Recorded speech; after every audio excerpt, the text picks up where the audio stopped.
This is part two on getting rich.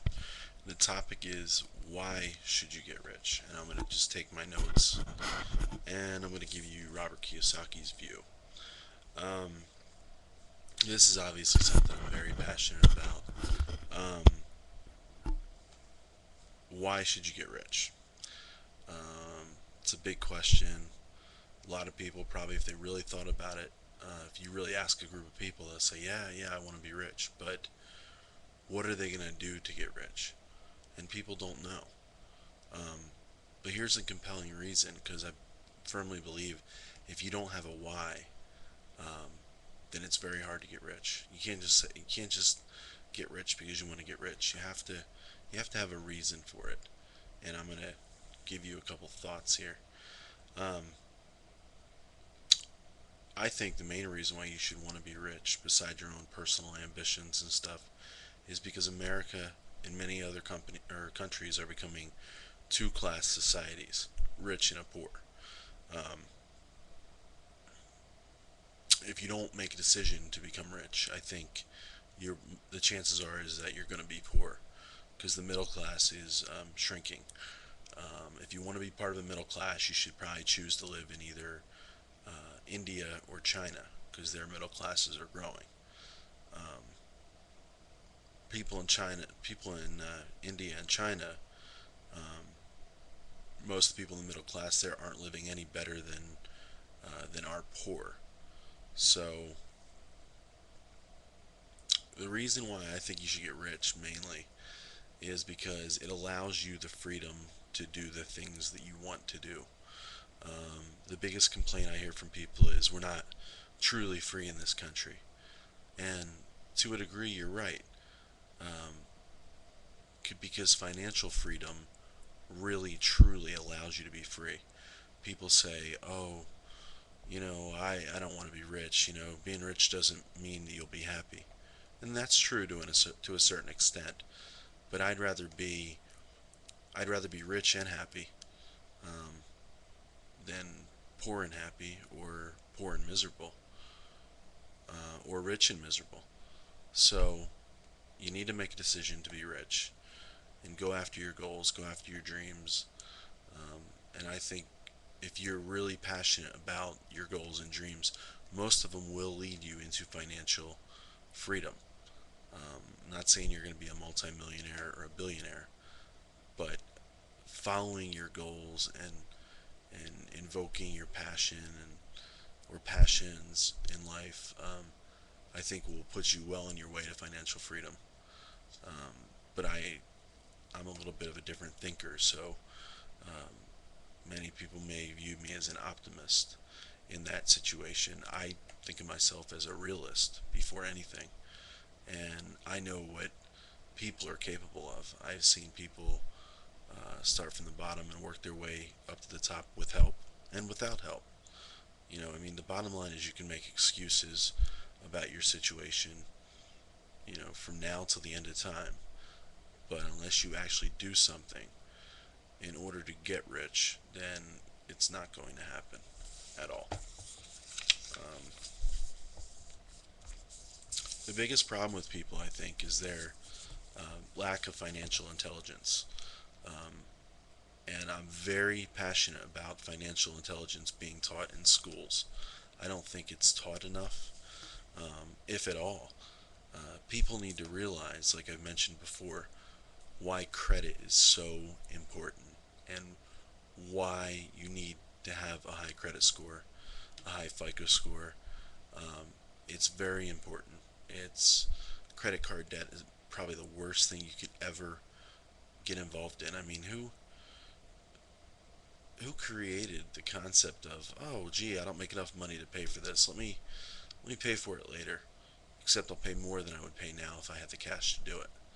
Um, the smart people and the financially uh, intelligent people will pay for things with credit card to build a credit score or to maintain a credit score, not to, um, not because they can't pay for it. Um, and credit cards are unsecured debt. So the interest you're paying The reason why it's high, if you think that yours is high, for those of you paying 15, 18, 19%, is because not all that money is collected because it's unsecured. There's nothing securing it. So I'd say probably about 20% of people do not pay for that. So it's already fixed into the cost. If everybody paid their debt, you know, these costs would go down. But that would be living in a perfect world, and there's no such thing. Um, so as long as your world's perfect, that's all you really have to worry about. Um, and I'm not saying not to help other people and stuff. The best way you can help other people is help them get up to speed financially and help improve their financial education.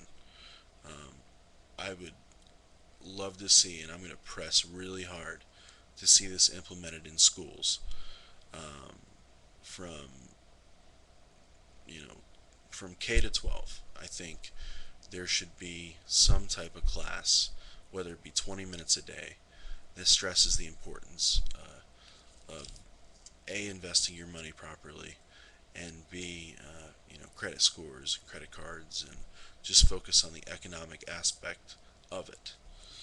Um, Many of the problems that we're facing today include the following: the value of the dollar, national debt increasing, baby boomers starting to retire, oil prices rising, gap increases between rich and everyone else, wages decreasing, jobs being exported, Social Security and Medicare going bankrupt, savings being wiped out, and lack of financial education being taught. Um, Rather than increasing the financial IQ, we teach people to expect the government to solve their personal problems. Um, we need to take care of those people who cannot take care of themselves, is what most people are saying. I agree with that, but as a civilized society, uh, we should take care of the people who can't take care of themselves. However, most of us can take care of ourselves if we have to, and we have been trained to. And it's time to really raise our financial education. Whatever you have to do, books, classes, whatever, you're not going to be told everything step by step. You have to search and seek out the information. Um, the rich are getting richer, everyone else is getting poorer. We've talked about that. Many world economies are becoming two-class societies. We talked about that. Today in Japan, you're either rich or poor, financial winner or financial loser. The same thing is happening in America and in many European countries. Here's the price of low financial IQ. Um,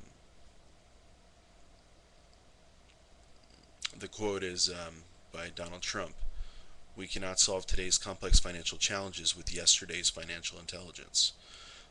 America's on its way to becoming a well educated nation of rich people and poor people. The middle class is becoming extinct. The problem is our nation is filled with people um, who are good people, well educated, hardworking, yet they expect the government to take care of them when they retire. To me, that is just ignorant, to expect things from the government. But I don't blame the people who were in those positions.